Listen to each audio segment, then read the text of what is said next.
ओम श्री गणेशाय नमः। श्री शिव महापुराण विद्वेश्वर संहिता 23वां अध्याय। इस अध्याय में हम जानेंगे भस्म, रुद्राक्ष और शिव नाम के महात्म का वर्णन। ऋषिगण बोले, हे महाभाग व्यास शिष्य सूत जी, आपको नमस्कार है। अब आप परम उत्तम भस्म महात्म का विस्तार पूर्वक वर्णन कीजिए।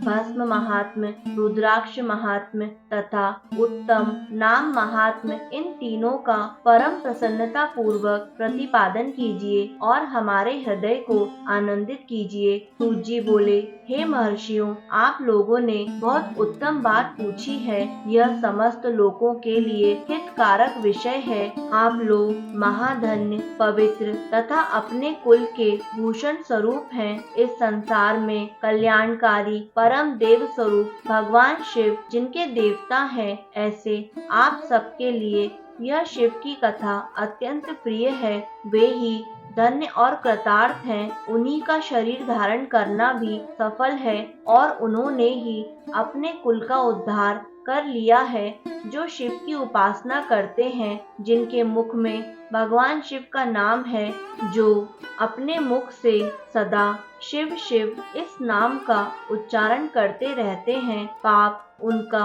उसी तरह स्पर्श नहीं करते जैसे खदिर वृक्ष के अंगार को छूने का साहस कोई भी प्राणी नहीं कर सकता। हे शिव, आपको नमस्कार है। श्री शिवाय नमस्तुभ्यम। जिस मुख से ऐसा उच्चारण होता है, वह मुख समस्त पापों का विनाश करने वाला पावन तीर्थ बन जाता है। जो मनुष्य प्रसन्नता पूर्वक उस मुख का दर्शन करता है, उसे निश्चय ही तीर्थ सेवन जनित फल प्राप्त होता है।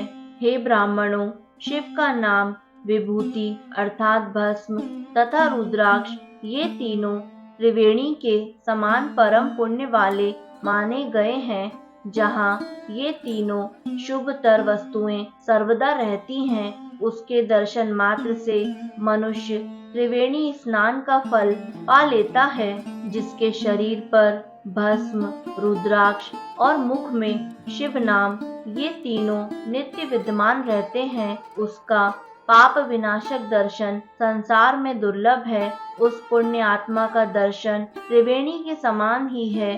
भस्म, रुद्राक्ष तथा शिव नाम का जप करने वाले और त्रिवेणी, इन दोनों में रंच मात्र भी अंतर नहीं है। ऐसा जो नहीं जानता वह निश्चित ही पापी है, इसमें संदेह नहीं है। जिसके मस्तक पर विभूति नहीं है, अंग में रुद्राक्ष नहीं है और मुख में शिवमयी वाणी नहीं है, उसे अधम व्यक्ति के समान त्याग देना चाहिए।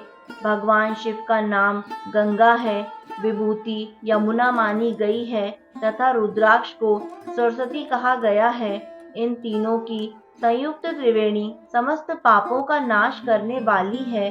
बहुत पहले की बात है, हितकारी ब्राह्मण ने, जिसके शरीर में उक्त ये तीनों त्रिपुंड रुद्राक्ष और शिव नाम संयुक्त रूप से विद्यमान थे, उनके फलों को तुला के पड़ले में एक और रखकर त्रिवेणी में स्नान करने से उत्पन्न फल को दूसरी ओर के पड़ले में रखा और तुलना की तो दोनों बराबर ही उतरे।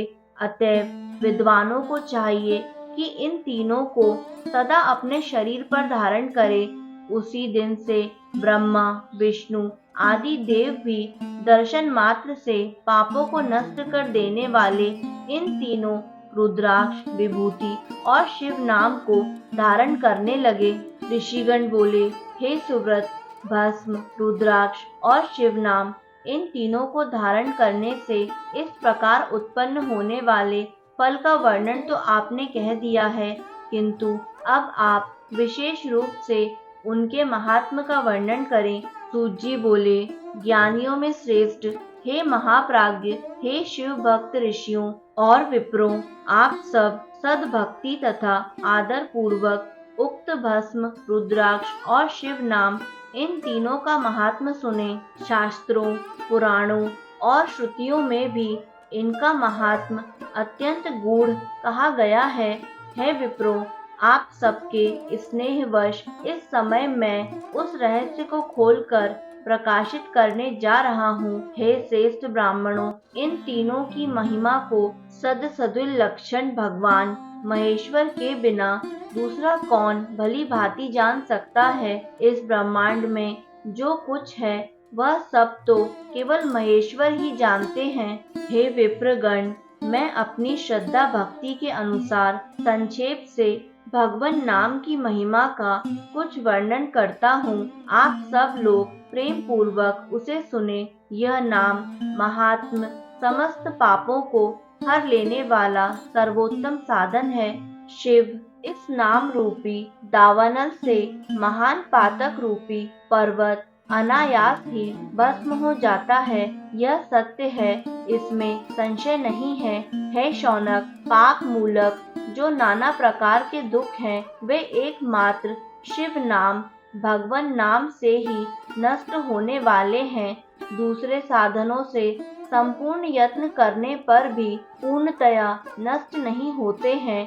जो मनुष्य इस भूतल पर सदा भगवान शिव के नामों के जप में ही लगा हुआ है, वह वेदों का ज्ञाता है, वह पुण्यात्मा है, वह धन्यवाद का पात्र है तथा वह विद्वान माना गया है। हे मुनि, जिनका शिव नाम जप में विश्वास है, उनके द्वारा आचरित नाना प्रकार के धर्म तत्काल फल देने के लिए उत्सुक हो जाते हैं। हे महर्षि, भगवान शिव के नाम से जितने पाप नष्ट होते हैं, उतने पाप मनुष्य इस भूतल पर कर ही नहीं सकता।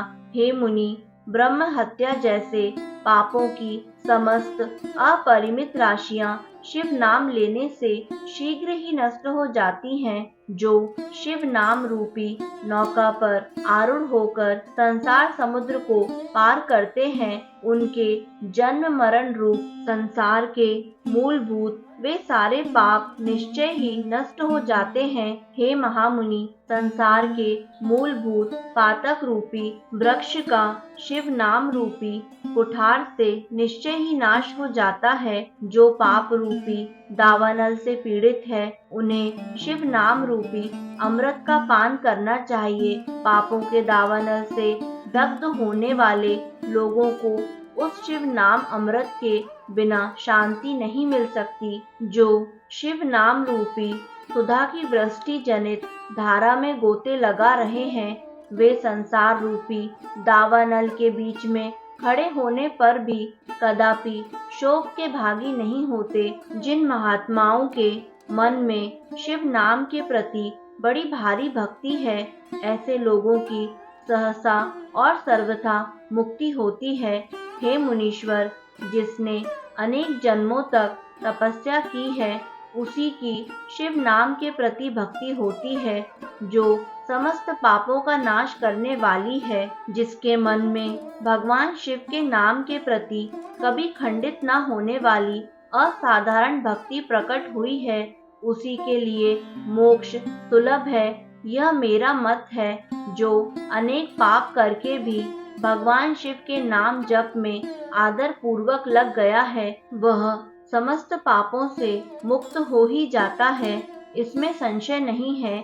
जैसे वन में दावानल से दग्ध हुए वृक्ष भस्म हो जाते हैं, उसी प्रकार शिव नाम रूपी दावानल से दग्ध होकर उस समय तक के सारे पाप भस्म हो जाते हैं। हे शौनक, जिसके अंग नित्य भस्म लगाने से पवित्र हो गए हैं तथा जो शिव नाम जप का आदर करने लगा है, वह घोर संसार सागर को भी पार कर ही लेता है।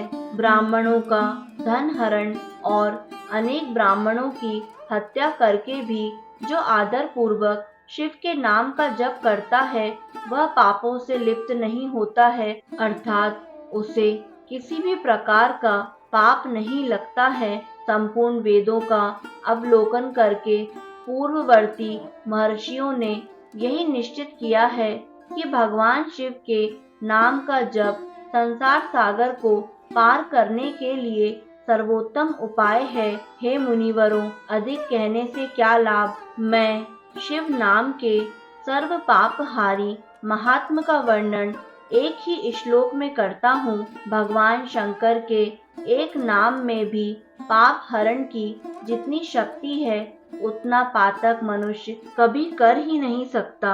हे मुनि, पूर्व काल में महापापी राजा इंद्रधुम्न ने शिव नाम के प्रभाव से ही उत्तम सद्गति प्राप्त की थी। इसी तरह कोई ब्राह्मणी युवती भी जो बहुत पाप कर चुकी थी, शिव नाम के प्रभाव से ही उत्तम गति को प्राप्त हुई। हे द्विजवरों, इस प्रकार मैंने आप लोगों से भगवान नाम के उत्तम महात्म्य का वर्णन किया। अब आप लोग भस्म का महात्म्य सुने, जो समस्त पावन वस्तुओं को भी पवित्र करने वाला है। इस प्रकार श्री शिव महापुराण में प्रथम विद्वेषण संहिता के साध्य साधन खंड में शिव नाम महात्म्य वर्णन नामक 23वां अध्याय पूर्ण हुआ। दोस्तों, आगे आने वाले अध्याय में भस्म का महात्म्य सुनने के लिए हमारे YouTube चैनल आध्यात्मिक कथाएं को लाइक करें, सब्सक्राइब करें और बेल आइकन पर प्रेस करें ताकि आगे आने वाले सभी अध्यायों की जानकारी आपको निरंतर मिलती रहे। धन्यवाद।